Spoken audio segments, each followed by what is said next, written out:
We just finished up this week's show, and I appreciate a second to tell you about a new thing we're doing. I'm a history buff, like I know a lot of you are if you watch the show. We're doing a thing of the history of Missouri. We're going to do it one county at a time. We call it Show Me Missouri. We're going to travel to all 114 counties of the state. We'll have a member of the Farm Bureau, county elected officials, some of your state legislators you see here on the show. We're going to talk about the history, what's happening now in the county, and how the two are interconnected. It's a passion project of mine. If you like history, I hope you'll get involved. Follow us. Go to MissouriTimes.com. You can see it. We'll probably branch it off into its own social media at some point. But you've been so good to us at the Missouri Times, the show, different papers. This is a passion project that I hope you'll enjoy. It's called Show Me Missouri, the history of Missouri, one county at a time. The first county was Polk County. We had a great time. And we hope you'll go to MissouriTimes.com, find a little bit about it. And if you like the history of the state, I hope you'll enjoy it. Thanks a lot.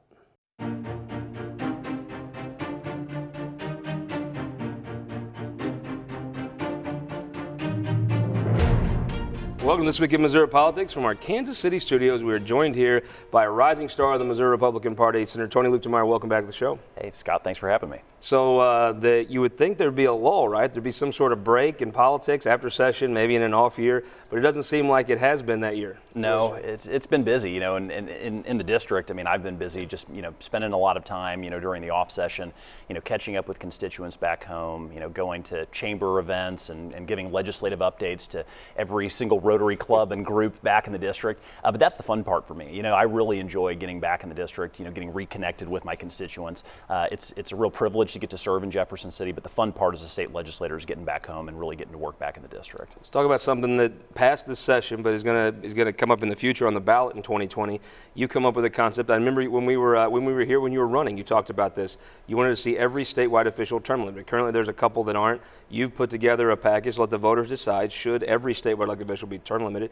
It was passed, and the governor's going to put it on the ballot, right? Yeah, absolutely. So we in Missouri kind of have a unique situation. We have all of the members of the legislature, the House and Senate, are subject to 8-year term limits. The governor is, and then the state treasurer. But all the other statewide elected officials, the lieutenant governor, the secretary of state, the auditor, the attorney general, none of them are subject to the 8-year term limits. And so you can have people who serve very long careers. And I think what Missouri voters have said in the past, as they've emphatically supported term limits, is that they don't want people making a career in politics. They want people to go to Jefferson City to do their service, but then to move on to other things. And so what this does is it applies our term limits consistently across the state. As you said, it'll be on the ballot in 2020. And based on previous experience, I think it's likely the voters will approve it. Yeah, it does seem like something that if you give the voters a chance to, this probably happens. Yeah. Let's talk about something that's affected all of the state, but maybe northwest Missouri, maybe the worst, and that's the flooding this year. Yeah, absolutely. The flooding has just been devastating. You and I were talking earlier. Compared to '93, it's particularly bad this year. The water levels didn't get quite as high, but we had the flooding happen in March, and then it came back again later in the year, and so it was 2 rounds of flooding, and so you basically had the fallout of 2 different floods. It's just been devastating in our community, to our farmers, to small business owners who are located along the river, people whose homes are there. St. Joe and Parkville, where I live in the southern part of the district, have been particularly hard hit. And so, one of the things I was really proud of during the session, I got to work with Senator Hegeman. We got $8 million put in the budget this year for additional flood relief. Of course, as you know, the president recently did a federal disaster declaration, and so now we know that there's going to be more federal FEMA dollars that are going to be bringing relief to the district, and so that's critically important. Senator Hegeman and I also worked on a resolution this session that asked the Army Corps of Engineers to reprioritize its flood plan for the river. Right now, the protection of fish and wildlife is actually one of the top priorities. My position and the position that Senator Hegeman took was, look, we need to be protecting farms, we need to be protecting people's businesses, and we need to be protecting homes before we worry about fish and wildlife. I was up in Holt County this week, and Commissioner Bullock said since they passed a new Endangered Species Act or something, they leverage and they manage the lakes up north differently. Right. And in the wintertime, there'll be no water at all in the river, right. And then they'll dump it all out when it behooves them, and it causes major flooding problems. Is there something to that? Yeah, I think that's right, and I think the Corps bears some responsibility there. And Senator Blunt and Congressman Graves have been very vocal on the federal level, making sure that the Corps is reprioritizing the way that it's managing the river. And I think there's no doubt that a lot of this is a man-made problem, and there are things that we can do at the federal and state level to reduce some of these burdens on people and make sure we don't have this kind of devastating flooding in the future. Let's talk about a big win from the federal government. Senator Blunt was able to match some work you did in the state Senate to try to put together a highway package that actually it doesn't do all the things maybe a statewide vote would have done to increase money, but done some bonding to especially replace the Rocheport Bridge. And I think if you don't understand how important that is, you really couldn't get across this state if that bridge is out of commission. Yeah, absolutely. So as you mentioned, we passed a bonding package at the end of the session. Initially, the governor had a different proposal in the state of the state. We took a slightly different approach in the Senate, but essentially got the governor where he wanted to be. That ended up involving $301 million worth of funding that was done through bonds, $50 million worth of general revenue, which we put up front to replace about 250 roads and bridges throughout the state. The $301 million worth of bonding was contingent, though, on us getting a federal infra grant to replace the Rocheport Bridge that connects St. Louis and Kansas City on I-70. And we just recently, as you pointed out, found out that we got that money, and so that will then trigger the release of the other $301 million worth of funding. I'm proud to say that 4 of the bridges that are actually part of the state STIP plan are here in my district in Platte County, and then also the Buck O'Neill Bridge, which is a critical piece of infrastructure for Kansas City, which is the bridge that connects the Northland to downtown Kansas City. That is going to move up on the priority list for the STIP plan. I just actually talked to the director of MoDOT the other day on the phone, and so that's a project that we now are going to be able to get to a lot faster than we otherwise would have. Talk about some politics now. Governor Parson looks like he has an opponent, the state auditor Nicole Galloway. Tell me how the race looks up. What does Mike Parson need to do to win re-election? Look, I think the governor has done a great job. I mean, he has been laser focused on 2 things. He talked about them in the State of the State almost exclusively, right? And that was workforce development and infrastructure. We've already hit on the infrastructure piece that the governor was showing a lot of leadership Workforce on. development, something you've been very involved in. Yep, absolutely. Workforce development is big. In my district, whenever I talk to business leaders, they will talk about 2 things: workforce development and infrastructure. And I was joking with the governor. We had him up to St. Joe a few weeks ago, and I said, this is a guy who really listens to people, because everything that I've heard from all of you in our communities, this is the stuff the governor's talking about in Jefferson City. And so we had a big workforce development bill that we pushed through at the end of session. It has a component to it known as Fast Track, which is going to be a statewide training program for non-traditional people who maybe went to high school and then decide later on they want to go into high demand technical fields. One of the things I hear in my district and across the state all the time from business owners is it's not that we don't have jobs to put people in, it's that we need a well-qualified workforce to fill the jobs that we have available right now. And so the workforce development package from the governor answers that call. When it's fully implemented, DED is estimating that about 17,000 people will be trained annually to go into some of those high demand fields. And so I think the governor's focused on the right things. He's focused on the issues that voters care about. He's focused on the issues that the business community cares about, and that's going to make the state more competitive. And so I think he's positioned himself very well to get reelected to office. You mentioned the business community and politics. It reminds me of President Trump. You have a very competitive district. Sure. There's not that many truly competitive state Senate districts. Yeah. Yours is certainly one of them. Yeah. I would assume President Trump's probably popular in some parts and less popular in others. Sure. How do you think the president's doing, though? I think the president, especially on economic policy, is right on message. I think it's really important. You look at the economic successes that we've had, both in Missouri and nationwide, record unemployment levels in terms of how low they have been. Everybody's 401k is doing great. The market is rocking. Those are all really important things. And I think a lot of the economic policies that have been pursued at the federal level by the White House have been critical to that. I was listening to the vice president talk just a few weeks ago, and he was talking about how for every, I think it was 12 new federal regulations that went into effect, or every one new federal regulation that went into effect, 12 of them were being repealed. And obviously the market is responding to that. The business community is responding to that and saying, we want to invest. We want to invest more in Missouri, in the United States, and invest more in our workers. So it's an interesting thing. I read some of the president's tweets, and it's like, oh, that doesn't come off that well. And people can have different views on, should he be more bombastic, should he be more presidential, whatever that means to individuals. Sure. But the actual public policies he's brought in Absolutely. are pretty much what he said he would do in the campaign, and pretty much what most Republicans would try to do. Right, absolutely. The economy is going well, and we've heard from multiple presidents, it's the economy first. That's economy stupid. That's the number one priority. And the fact is, the economy is doing great right now. It seems like, just from a Missouri standpoint, if you're Nicole Galloway, right, and you're watching the National Democrats, they don't do you any favors. They don't sound like Jefferson County, like the McKenna family in Jefferson County. They don't sound like the Caskey family on this side of the state. Ed Quick doesn't sound like those type of Democrats. It just sounds like a very different national party from the Democrats I know here in Missouri. I think that's right. And when I was campaigning for office, and I spent a lot of time knocking doors, going door to door and talking to voters, one of the things that a lot of people who used to be Democrats would mention to me is they would say the Democratic Party has moved so far and so rapidly to the left that they don't even resemble the party that I used to consider myself a member of. And so you talk about, California and New York and a lot of the, the kind of the East Coast and West Coast liberal mentalities, which are really taking over the Democratic Party. They don't represent the middle of the country, and they certainly don't represent the majority of Missouri. It's interesting. I watched you come into the state Senate, hadn't held political office before. You were able to work with a lot of Democrats. Sure. It seems like Missouri has always been Midwestern. Jay Nixon, you said, we're Midwesterners. We know how to get along with each other. We respect each other.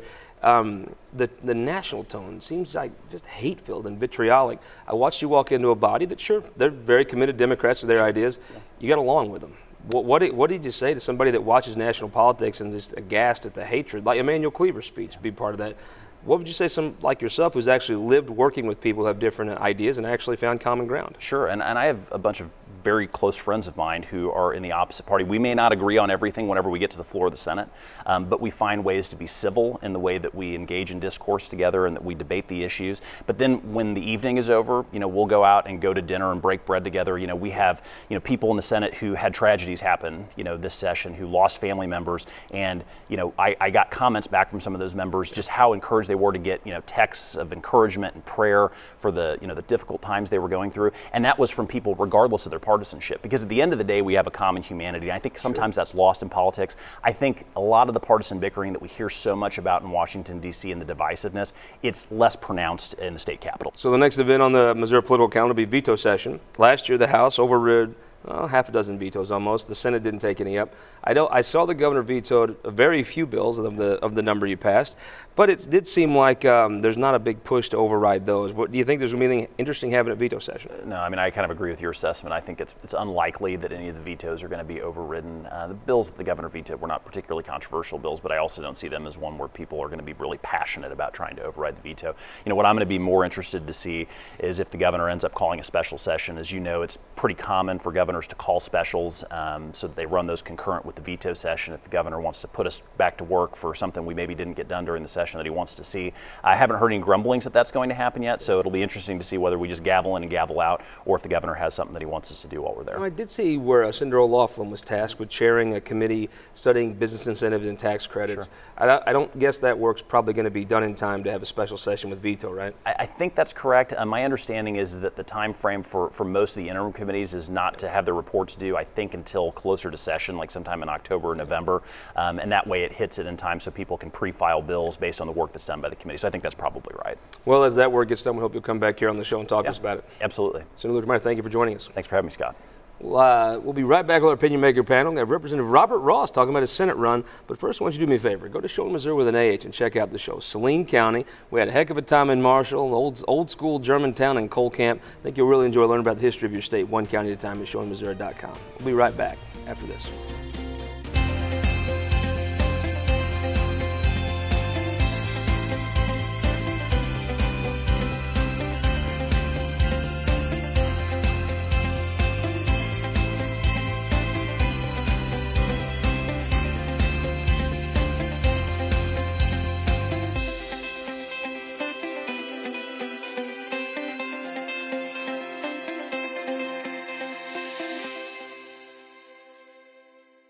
All across Missouri, our new car and truck dealers are building strong local economies. When you buy a car or truck in Missouri, you're helping to support over 20,000 Missouri families who rely on the auto industry for good-paying local jobs. You're also helping fund our communities, schools, first responders, and our roads because dealers generate millions of dollars in tax revenue.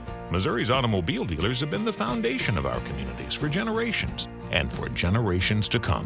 The Missouri Automobile Dealers Association, the heart of Missouri. At Ameren, Missouri, we know what light can do. It draws people together and chases monsters away.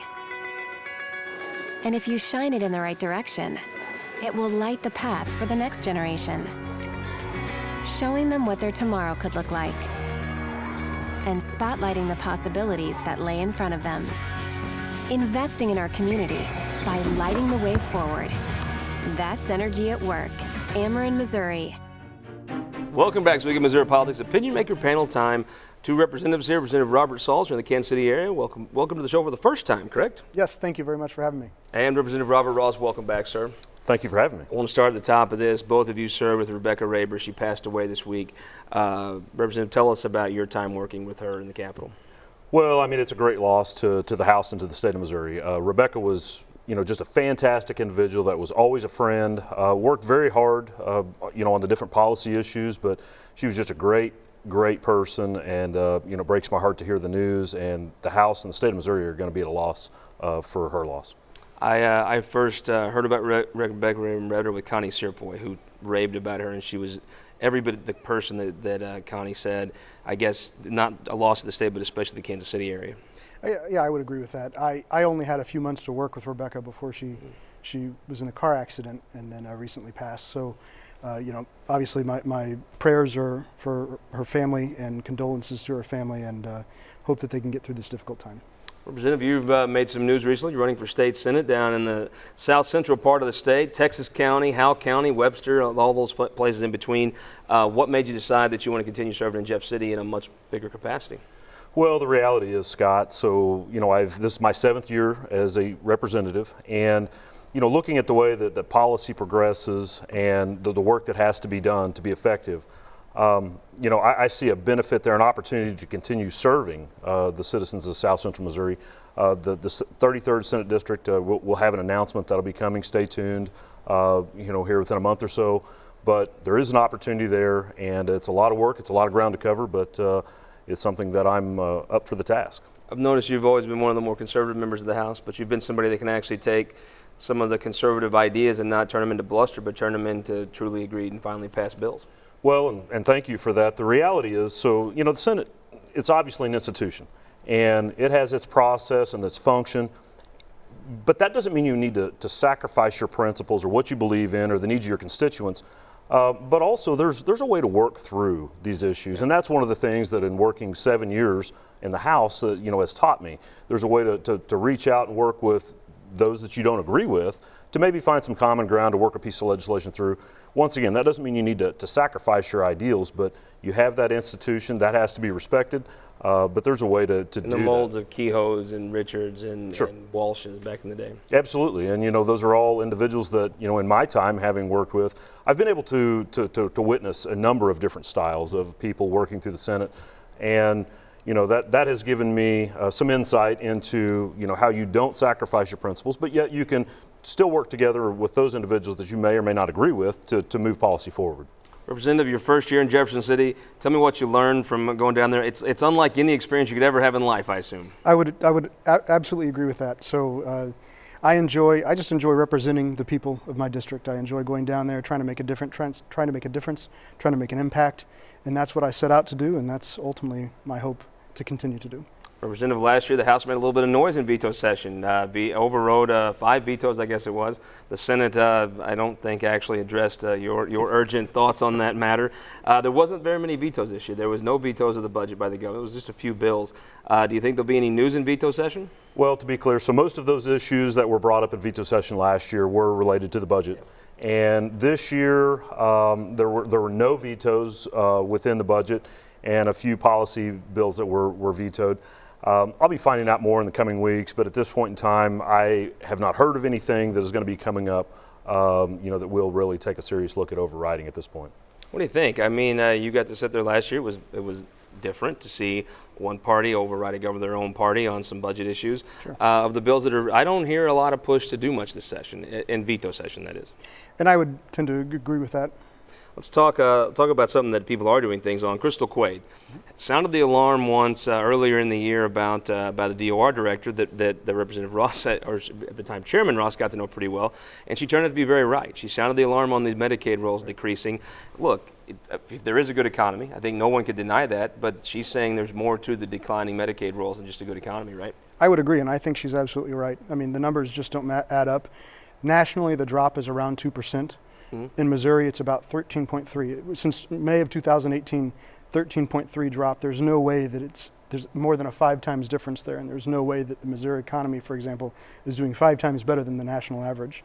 So there's more to the story, and I'm very glad that she found that out. You're a businessman. The drop is significant. It does seem to be more than just the good economy. What do you think could be going on there? Well, and I mean, rather than sitting here speculating, I do chair the Committee on Government Oversight. And, I think every director in the cabinet knows that.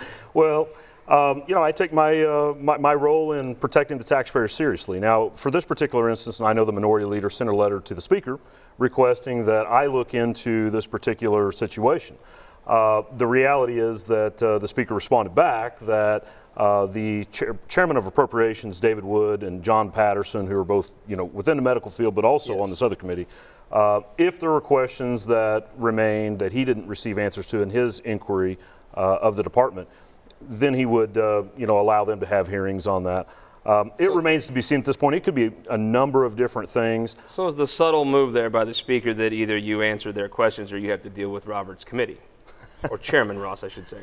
Well, look, if nobody wants the invitation to come to the Committee on Oversight. I don't think those are coveted, no. But at any rate, if and when the committee is needed and we need to look into something, we stand prepared to do so. I agree 100% with the Speaker that Representative Wood, Representative Patterson, they're in a better position going through the budget, looking at the appropriations for what would potentially be going on there. I think they're in a better position than we would be. Let's talk about something that matters to everybody that's watching this here in Kansas City, folks in St. Louis as well, uniquely, is property taxes. There was a hit in property taxes. It was mostly in the 2 metro areas. But I mean, you talk about numbers that don't make sense. The Medicaid numbers may be off, but the property tax numbers in the 2 metro areas are out of control.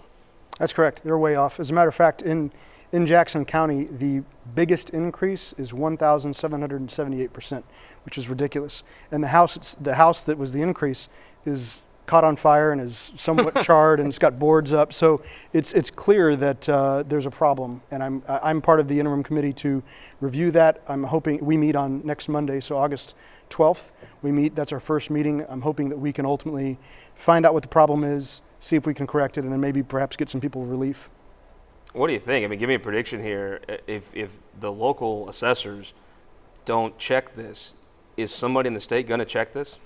Well, I think you haven't heard the last of this issue, and it's not limited to the urban areas. From Jackson County to St. Louis County to Texas County to Butler County to Pettis County. I've heard from a number of individuals across the state that there potentially are some issues. Well, the question I think comes down to, does your assessor work for the taxpayers, or does he work for the school system, or she? And that may be where it really comes down to, is you're having school systems pay these consultants to come in, and guess what? They think the tax should be higher, because guess where that money goes? To the schools. And I'm not sure there's not a relationship there. I mean, why would a school district hire a consultant that's going to say, no, it's about right? Well, there's other questions that really should be answered in addition to the points you bring up about, with the State Tax Commission, basically the threatening to withhold funding from these assessors if they don't follow these guidelines of increasing. So there's a number of things that we just don't have the complete set of answers to just yet. Well, something that's still unfolding is there was a major abortion legislation passed this year. I guess some would call it pro-life, some would call it restrictions. It's going through the court system now. The fallout has been one of the biggest donors in the history of the Missouri Republican Party. David Humphreys seems intent on putting this on the ballot to see if it withstands muster. I don't know that in districts like yours that they won't vote the pro-life side of this issue. Well, the reality is this, and regardless of what any donor wants to do or not to do, this is an issue that's important to me personally, but also very important to the constituents of my district. Mm-hmm. And I was the individual that sponsored the piece that went into the budget, stopping our funds, our taxpayer dollars, from going to Planned Parenthood. Mm-hmm. In addition, so this is these issues have been kind of running concurrently, and I was happy to support House Bill 126. I believe that life begins at conception, and it's one of those issues that we'll see what happens as far as with what goes on the ballot. But no, my voters, I have no question about how they would vote on this particular issue. It seems to me like this issue, many people say, did go too far. But will voters in swing districts like yours, competitive areas, actually vote on this issue? I think they will. Quite frankly, I've had Republicans come up to me and tell me that this is too far. Sure. As a matter of fact, if I'm not mistaken, Donald Trump said there should be exceptions for rape and incest. So I think across the board, most people would say that House Bill 126 went too far. Well, clearly in 2 Corinthians it says that, right? But seriously, with a minute left, who won the week?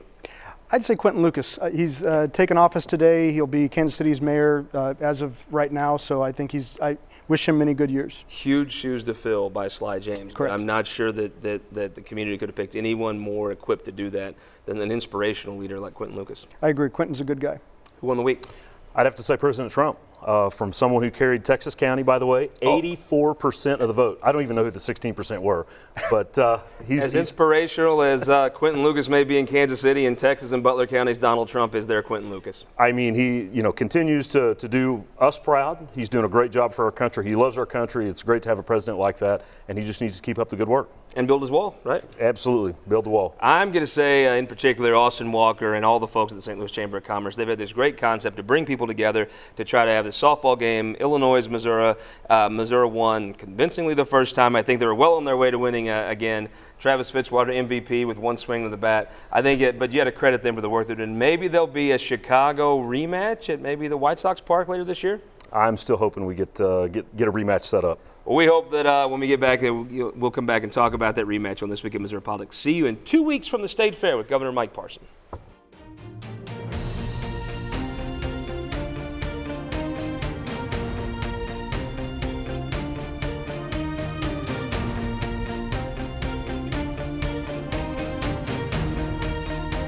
This Week in Missouri Politics, sponsored by the Missouri Association of Career Fire Protection Districts, Spire, and Sterling Bank.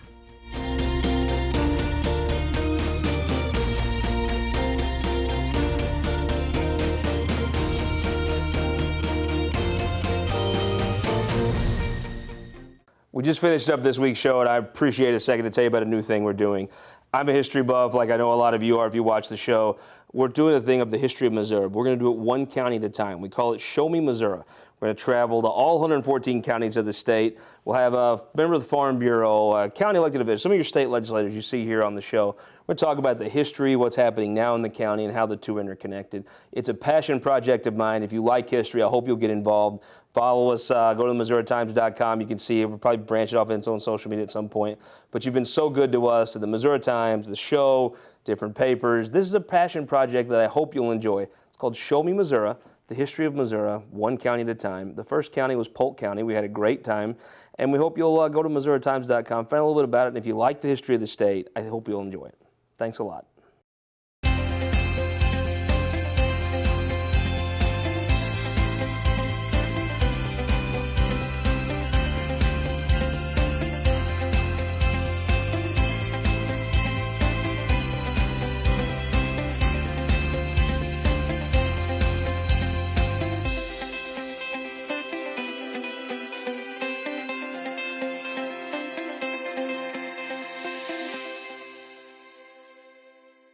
All across Missouri, our new car and truck dealers are building strong local economies. When you buy a car or truck in Missouri, you're helping to support over 20,000 Missouri families who rely on the auto industry for good-paying local jobs. You're also helping fund our communities, schools, first responders, and our roads because dealers generate millions of dollars in tax revenue. Missouri's automobile dealers have been the foundation of our communities for generations and for generations to come.